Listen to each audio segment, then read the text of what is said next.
The Thing. 1. Le désert le plus implacable de la Terre ne reçoit jamais de chaleur. Il ne se glorifie pas d'énormes dunes de sable comme le Sahara, de kilomètres et de kilomètres de caillasses arides comme le Gobi. Comparé aux vents qui harcèlent cette terre désertique, ceux qui balayent le Rub-al-Khali ne sont que de simples brises printanières. On n'y trouve ni lézards, ni serpents venimeux parce qu'ils n'ont rien à empoisonner. Un loup solitaire ne pourrait vivre sur les pentes du massif Vinçon. Même les insectes évitent cet endroit. Les oiseaux, soucieux de ménager leur vie précaire le long du littoral, préfèrent nager plutôt que voler et chercher leur pitance dans l'eau plutôt que sur cette terre hostile. Ici vivent des phoques qui se nourrissent d'autres phoques et des crines microscopiques dont se repaissent les plus gros mammifères du monde. Mais il faut plusieurs hectares à un simple insecte pour survivre. Une montagne, du nom d'Érébus, revêtue de glaces éternelles, brûle des feux de l'enfer. Ailleurs, la terre proprement dite repose sous près de 4000 mètres de glace solide. Dans ce désert gelé, ce squelette étripé d'un continent différent des autres, une seule créature a une chance de résister victorieusement à l'hiver. Il s'agit de l'homme qui, comme l'araignée scaphandre, doit porter sa subsistance sur son dos. Parfois, l'homme apporte à l'Antarctique, outre sa chaleur, sa nourriture et son refuge, des sentiments ou des désirs sans impact immédiat sur un observateur impartial. Certains, bénins, comme le désir d'apprendre et d'étudier, expliquent en grande partie la venue de l'homme sur ces terres désolées. D'autres peuvent être plus personnels et plus dangereux, comme la paranoïa, la peur d'espaces infinis, la solitude extrême. Tous peuvent se déchaîner librement et de façon inopportune, aussi bien chez le technicien que chez le savant le plus équilibré. Généralement, ces sentiments restent cachés, bridés, car l'homme doit se consacrer entièrement aux problèmes de la survie dans une région où les vents soufflent à peu près de 150 km à l'heure et où la température moyenne atteint 80 degrés au-dessous de zéro. Il faut un extraordinaire concours de circonstances pour faire de la paranoïa un instrument indispensable de survie. Quand le vent souffle fort à la surface de l'Antarctique, l'univers est réduit à ses plus simples éléments. Ciel, terre, horizon cessent d'exister. Les différences s'effacent et le monde se fond en rafales de crème homogène. Dans cette blancheur tourbillonnante et floue, le bourdonnement irrégulier d'une abeille géante se fit entendre très près du sol et étouffa la plainte du vent. Le pilote lâcha un juron incompréhensible et s'efforça de garder le contrôle de l'appareil. L'hélicoptère peina pour reprendre l'altitude. L'homme portait des favoris qui lui couvraient les joues et le menton. Ses yeux injectés de sang brillaient d'une lueur sauvage. Il n'aurait pas dû sortir et encore moins conduire cet appareil stupide par ce temps. Une force invisible contraignait, le guidait. Une horreur récente qui dépassait le sens commun et toute pensée rationnelle. Il n'y avait aucune étincelle de raison dans les yeux du pilote, uniquement le meurtre et le désespoir. Son compagnon avait tendance à l'embonpoint. Il vivait généralement l'œil collé à un microscope très perfectionné et se lançait dans de longues dissertations sur la nature de créatures trop petites pour être vues à l'œil nu. Mais, à présent, il ne chassait pas les microbes. Son attitude n'avait rien d'affecté. Sa voix manquait totalement de détachement scientifique lorsqu'il hurla des ordres au pilote tout en observant le paysage à travers ses jumelles Zeiss endommagées. En travers de ses cuisses reposait un fusil de chasse très puissant, dont la lunette de mire n'était qu'une parodie grossière des élégants instruments avec lesquels il travaillait habituellement. Il abaissa ses jumelles et lança un bref regard à la neige qui soufflait, puis d'un coup de pied il ouvrit la porte de l'hélico et la bloqua pour qu'elle garde cette position. Le pilote grommela quelque chose auquel il répondit en levant son fusil. Il vérifia qu'il restait des balles dans le chargeur. Les deux hommes discutèrent âprement comme des enfants qui se battraient pour un jouet. Seulement, il n'y avait ni plaisanterie dans leur voix, ni innocence dans leur regard. Le vent s'empara de l'engin et le lança obliquement dans le ciel. Le pilote maudit le temps et lutta pour établir l'équilibre de son appareil. En bas, devant eux, un chien aboya en direction de l'hélicoptère. Bien que bâtard d'esquimau, il semblait aussi incongru sur cette surface blanche et froide que n'importe quel mammifère. Il se tourna et bondit en avant au moment où une balle explosait sur ses talons. Le bruit du coup fut rapidement étouffé par le vent indifférent. L'hélicoptère plongea follement dans un tourbillon d'air. Il continua de voler trop près du sol. Un inspecteur aurait recommandé la suspension immédiate du pilote, mais ce dernier se fichait pas mal de ce que l'on pouvait penser de lui et de sa façon de voler. Il se fichait pas mal de brevets ou de babioles de ce genre. Il n'avait plus qu'un but dans la vie, le meurtre. Un second coup partit en l'air. Le pilote heurta du poing l'épaule de son ami et le supplia de mieux viser. Haletant, le chien atteignit un surplomb de glace. Il se trouva en présence d'une saillie inconnue. La pancarte, battue par les vents, tenait toujours solidement encastrée dans la glace. Elle oscillait légèrement dans la tempête. On pouvait lire « Fondation nationale scientifique, avant-poste 31, Stations Unies d'Amérique ». La balle manqua à la fois la pancarte et le chien. L'animal se ramassa sur lui-même et fila sur le versant opposé, tantôt courant, tantôt glissant sur la neige épaisse et les particules compactes de glace. La construction métallique, simple, de forme rectangulaire, était presque cachée sous la neige mouvante et régulièrement sujette à l'enterrement hivernal et à l'exhumation estivale. Non loin de là, une haute tour affrontait courageusement le vent grâce à un réseau de multiples filins qui réduisait ses oscillations au minimum. De son sommet partaient des instruments placés à des angles variés dans des dessins divers. Mesurer la vitesse du vent, les précipitations, rares, la pression, la température, et étudier une pléthore d'autres phénomènes météorologiques inconnus ailleurs sur la Terre. À différentes distances du bâtiment central qui ressemblait à une trappe en acier, se trouvaient plusieurs baraquements de composition et d'âge variables. La solidité de leur construction dépendait de l'importance de leur contenu. Certains étaient bâtis en métal soudé ou riveté, d'autres étaient des assemblages de fortune de plaques d'acier ondulées, de plastique et de bois. Le béton, pivot de toute construction moderne, ne s'avérait pas d'une utilité évidente ici. Sous le climat de l'Antarctique, le béton redevenait rapidement du sable et du gravier. Le vent et la glace attaquaient chaque édifice avec une merveilleuse impartialité. Des passages en planches régulièrement nettoyés reliaient entre elles les constructions disparates.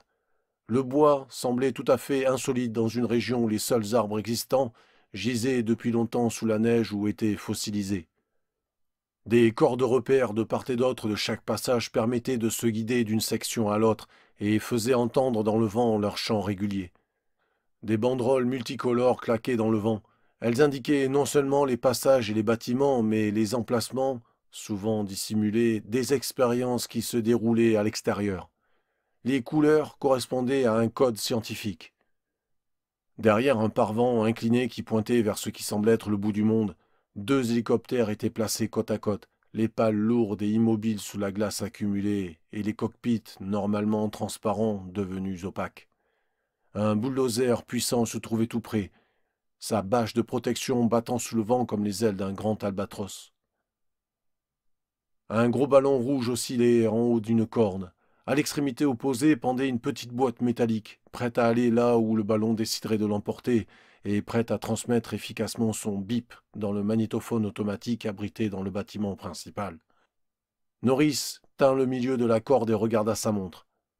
Il ressemblait un peu aux protubérances glaciaires qui, çà et là, rompaient l'unité monotone du terrain autour de l'avant-poste. Comparaison appropriée puisqu'il s'intéressait avant tout aux roches, à la manière dont elles se déplaçaient et à ce qui bougeait au-dessous. Il s'intéressait particulièrement aux liquides noirs et visqueux qui irriguaient le système sanguin industriel du monde moderne. Cet intérêt représentait la raison essentielle de sa présence dans cet avant-poste, même s'il participait souvent aux autres recherches comme en ce moment où il aidait à lancer le ballon météo.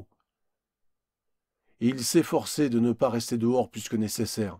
En fait, Il n'aurait pas dû se trouver là à cause de son cœur malade, mais son intelligence souple et son insistance avaient vaincu la résistance de ceux qui lui avaient interdit de sortir.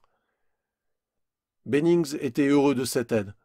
Le météorologue avait déjà envoyé tout seul des douzaines de ballons rouges munis de bips, mais il préférait avoir quelqu'un qui tienne le ballon lors des derniers ajustements. Il avait eu le tort de sortir seul la première fois, à la fin de l'automne, et il avait vu son ballon s'élever gracieusement dans le ciel alors que les instruments de mesure restaient au sol. À près de 20 mètres d'eux, un homme beaucoup plus corpulent était penché sur un chasse-neige. Il avait mis de côté la bâche protectrice et utilisait un pic spécial en plastique pour casser la glace latéralement. Il le fallait pour atteindre l'intérieur du moteur qui avait besoin d'une révision. Childs n'était plus un enfant depuis longtemps, même s'il savait encore se distraire comme un jeune. Il aimait 3 choses dans la vie: la mécanique, les comédies musicales et une femme, très loin d'ici. Comme il avait grandi à Détroit, l'Antarctique ne lui paraissait pas aussi morne et désolée qu'aux autres. Un bruit familier mais inattendu, un bourdonnement lointain, le fit se tourner avec curiosité vers sa gauche. La bordure de son capuchon heurta sa bouche et le fit cracher. Le crachat gela instantanément. Norris leva la tête et regarda surpris dans la même direction. Bennings fit de même et en oublia momentanément son ballon météo. Un bourdonnement bruyant approchait rapidement d'eux. Bennings fronça les sourcils et la glace de sa barbe se craquela. Au-dessus des particules de glace qui voletaient apparut un hélicoptère. Il n'aurait pas dû sortir à cause du mauvais temps. Il n'avait certainement rien à faire dans les parages où aucune compagnie aérienne n'était attendue avant des mois. Il piqua une fois si bas que les patins d'atterrissage raclèrent la neige de la petite colline. Un homme se penchait en dehors du cockpit, apparemment peu soucieux de sa propre sécurité, alors que l'appareil plongeait et oscillait dans le vent tourbillonnant. Il tirait sur une petite cible qui courait. Un chien. Norris jeta un coup d'œil à sa droite et s'aperçut que Childs le regardait d'un air incrédule. Aucun des deux hommes ne prononça une parole. Il n'existait pas de mots susceptibles d'expliquer l'absurdité de la situation, et même s'il y en avait eu, il n'aurait pas eu le temps de les exprimer. La plainte du moteur de l'hélico s'atténua tandis que son pilote invisible cherchait à le faire atterrir. Il allait beaucoup trop vite. Les skis heurtèrent la glace solide et se ployèrent sous la force de l'impact. L'appareil bondit à nouveau en avant sur les traces du chien rusé qui coupa sur la droite pour l'éviter. Au 3e bond, il apparut que l'hélico arriverait à se poser sans dommage, mais un tourbillon de vent le fit se mettre en travers. Norris, Bennings et Childs se précipitèrent pour s'abriter et essayèrent de s'enterrer dans la neige au moment où les rotors se brisèrent comme des cure-dents. Les fragments des pales en acier tournoyèrent çà et là, comme des armes lancées par un Chinois fou, spécialiste des arts martiaux. L'un de ces fragments siffla dangereusement près de la tête de Norris et faillit le décapiter. L'homme au fusil sauta de l'appareil et se tint debout tant bien que mal. Son front saignait et il boitillait, mais il n'avait pas lâché son arme. Derrière lui, une chaleur soudaine envahit momentanément le royaume glacé lorsque les réservoirs à essence éclatèrent et que l'hélico vomit une boule de feu. Là-haut, un ballon rouge oublié voguait vers la barrière de Ross. Norris et Bennings se relevèrent prudemment et se dirigèrent vers les ruines fumantes de l'hélicoptère. Moins d'une douzaine d'hommes étaient restés à l'intérieur du baraquement central. Certains jouaient aux cartes, d'autres vérifiaient leurs instruments, préparaient le déjeuner ou se reposaient dans leurs cellules. Le bruit de l'explosion brisa la routine journalière. Le chien rejoignit Norris et Bennings qui luttaient dans la neige pour atteindre l'épave encore en feu.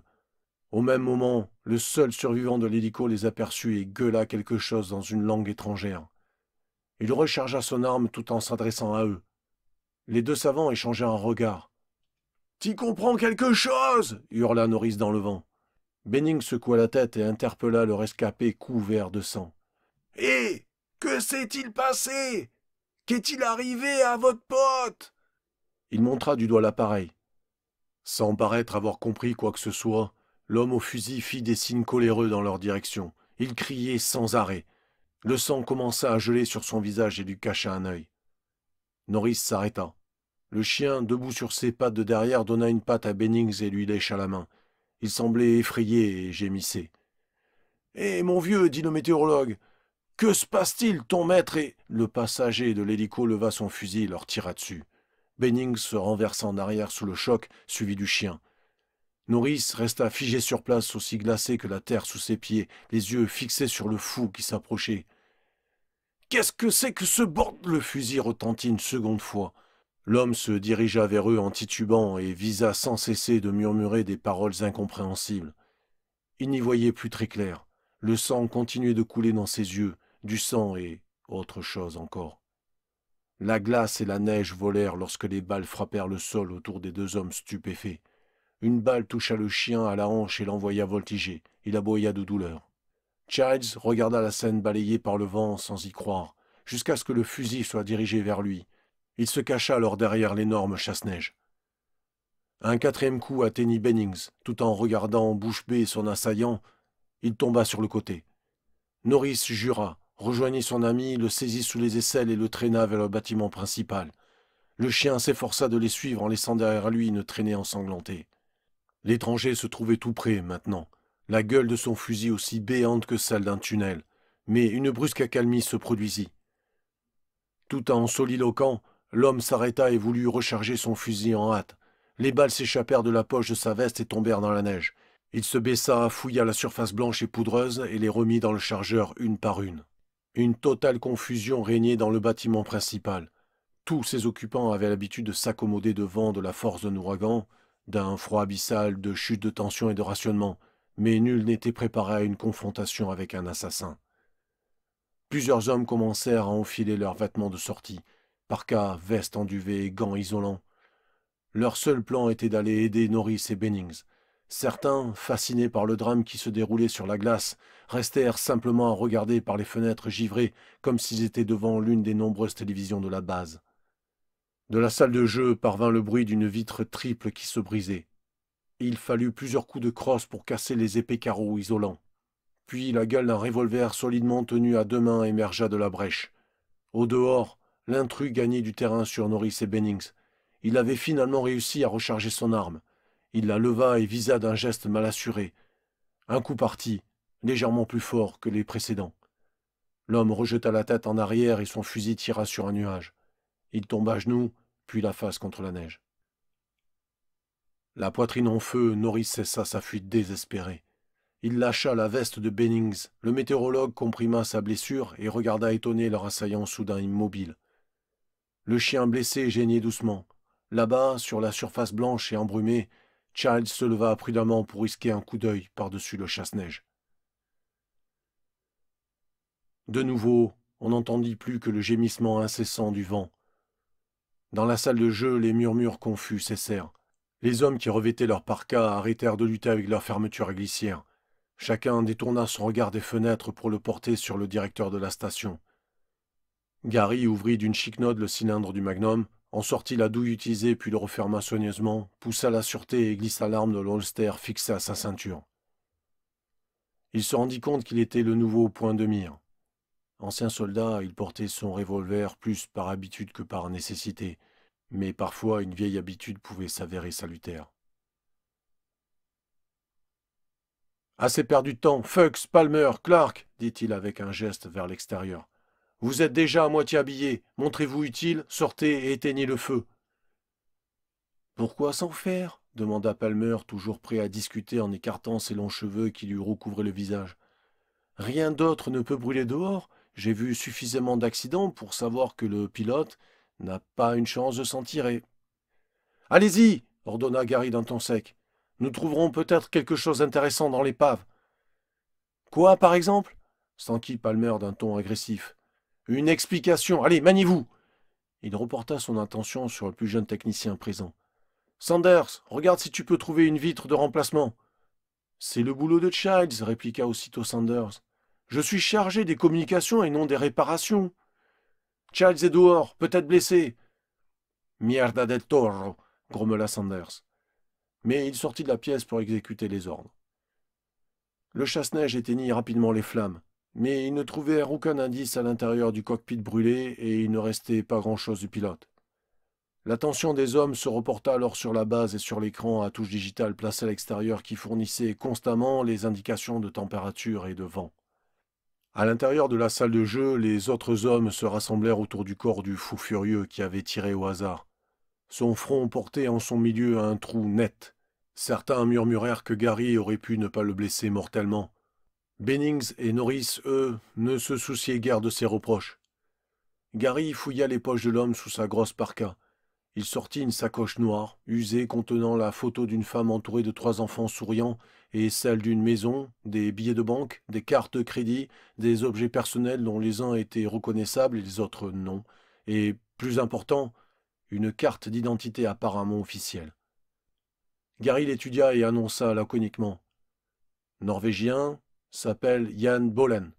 Me demandez pas comment ça se prononce. » Fuchs se tenait près de la grande carte en relief de l'Antarctique qui couvrait le mur opposé. Avec Clark et Sanders, c'était le plus jeune membre de l'équipe.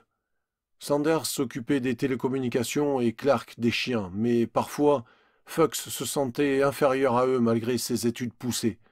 Ce pays acceptait plus facilement des hommes de leur trempe que de sensibles assistants en biologie.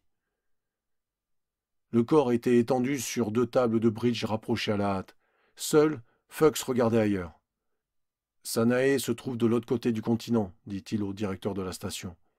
Ils n'ont pas pu voler depuis là-bas en hélicoptère, mais ils ont une base non loin d'ici, récente, si je me souviens bien du bulletin d'information. »« À quelle distance ?» demanda Gary. Fuchs étudia la carte en utilisant son pouce comme unité de mesure. « À environ 80 kilomètres au sud-ouest. » Gary n'essaya pas de cacher sa surprise. « Si loin ? Une fichue distance à parcourir en hélicoptère avec ce temps. » Derrière lui, Sanders remplaçait très soigneusement la triple vitre brisée par le directeur. Gary se tourna vers Childs. Norris était assis près de lui. Les 2 hommes semblaient un peu plus détendus. Childs enlevait la glace de sa barbe. « Comment ça va, Childs ?» Le mécanicien leva la tête vers lui. « Mieux que Bennings ?» Gary grommela et regarda Norris en parlant. Ils se faisaient tous du souci à propos de Norris. « As-tu réussi à comprendre quelque chose à tout ce délire ?» Childs le gratifia d'un rectus. « Ai-je l'air d'un Norvégien, Poilin ? Tu es toujours pas allé dans la neige ? Bien sûr, j'ai compris ce qu'il disait. Il a dit « Trumenge Aldefogen ». Ça t'aide ? Gary ne sourit pas et s'adressa ensuite au géophysicien. « Et toi ?» J'ai compris qu'une chose, murmura Norris en colère. J'ai compris qu'il voulait que la meilleure partie de mes fesses se détache du reste. C'était pas difficile à comprendre. Le directeur se contenta de hocher la tête et regarda le corps couché sur la table. Il était loin d'avoir reçu la réponse qu'il souhaitait. Tout le monde aimait Cooper. Le docteur semblait tellement peu à sa place dans la station avec son éternel sourire paternel et son ton nasillard de l'Ouest. Il n'appartenait pas à ce milieu d'hommes qui étudiait cet enfer glacé. Il appartenait à l'Indiana, à ces petites filles qui avaient la rougeole et à ces garçons qui s'écorchaient en tombant des haies. Il aurait pu poser pour un tableau de Norman Rockwell ou illustrer un périodique pour classe moyenne. Au lieu de cela, il exerçait son métier au bout de la terre. Il s'était porté volontaire pour le poste parce que, sous cette enveloppe de docteur Gillespie, battait le cœur d'un homme aventureux. Les autres étaient heureux de sa présence. En ce moment, il s'occupait de la jambe de Bennings. Dans un coin opposé de l'infirmerie, Clark, le dresseur de chiens, réparait la hanche du chien esquimau blessé. Par souci de simplicité, on soignait ici hommes et bêtes. Personne ne se gênait. Clark et Cooper s'entraidaient souvent lors d'opérations délicates. Les hommes, eux, ne s'en souciaient pas tant que les médicaments n'étaient pas mélangés. Le météorologue laissa échapper un « oui » lorsque le docteur déplaça son aiguille. Cooper lui lança un regard réprobateur. « Ne fais pas oui, Bennings. Sois au moins aussi courageux que le chien. 2 malheureuses sutures, la balle t'a juste éraflé. Elle a à peine griffé ta précieuse peau. » Eh bien, on dirait pas. L'aiguille s'enfonça à nouveau et Bennings fit une grimace mélodramatique. Cooper termina la suture et aida Bennings, tout ému, à descendre de la table. Le météorologue continuait de trembler, mais cela ne venait pas de sa blessure. « Jésus, qu'est-ce qu'il foutait donc » murmura-t-il. « Voler aussi bas par ce temps, tirer sur le chien, sur nous !» Il secoua la tête lentement, incapable de s'expliquer la folie qui avait fait irruption dans une journée jusque-là parfaitement normale. Cooper haussa les épaules, impuissant à rasséréner son ami. Il rangea l'aiguille dans le stérilisateur qu'il mit en marche.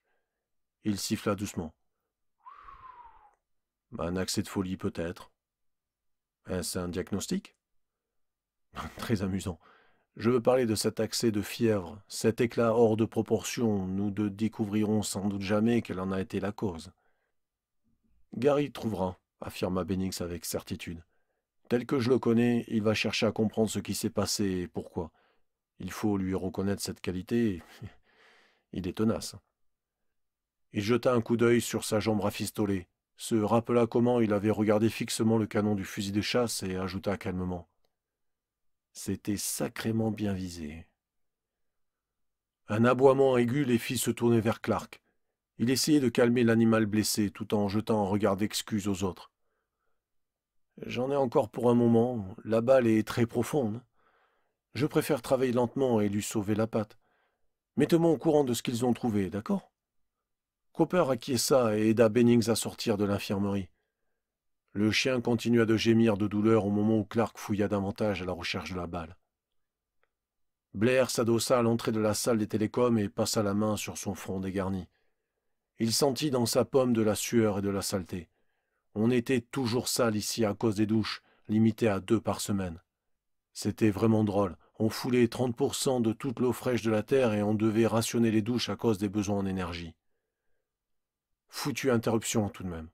Il avait 2 papiers à finir en plus des rapports hebdomadaires à remplir, sans oublier la série d'expériences en cours au dehors qui nécessitait d'être constamment enregistrées. Depuis la diminution des crédits, il devait se débrouiller avec l'unique aide de Fuchs, même si Bennings et Norris avaient la gentillesse de lui donner un coup de main. Mais ils avaient leur propre travail à exécuter. Il mâchonna une cigarette éteinte et regarda Sanders manipuler les cadrans et les boutons. Un haut-parleur siffla au-dessus de sa tête. Blair écoutait ce sifflement statique croître et décroître depuis 10 minutes. Sanders finit par se tourner vers lui, l'air ennuyé. « J'y arrive pas, même si je parlais norvégien, même si je connaissais leur maudite fréquence. » Bien, appelle une autre station. Blair se sentait aussi frustré par cette attaque extérieure que tout un chacun. N'importe laquelle. Essaye encore la station McMurdo. Nous devons faire un rapport sur tout ce bordel avant que quelqu'un d'autre ne nous prenne de vitesse. Sinon, nous risquons d'avoir un incident international sur le dos. Et tu sais ce que cela signifie. Travail arrêté, allées et venues de gens qui enregistrent nos dépositions et fouillent dans nos notes personnelles. Ça ne me gênerait pas. Sanders avait 21 ans depuis 2 mois environ. Personne à la base ne savait comment il avait obtenu ce poste ni pourquoi il l'avait demandé. Peut-être que la petite annonce lui avait semblé romantique. Après 6 mois loin du bruit, sans parler de la chaleur de Los Angeles, le caractère de l'opérateur radio avait changé et il ne faisait aucun effort pour cacher sa tristesse. Il racontait à qui voulait l'entendre qu'on l'avait trompé. Mais il était coincé ici pour 1 an. Ni vin, ni femme, ni chanson et sûrement pas d'idylle. La petite amie qu'il avait voulu impressionner en acceptant ce boulot était probablement allongée sur la plage de Santa Monica en ce moment, un verre à la main, blottie dans les bras d'un autre.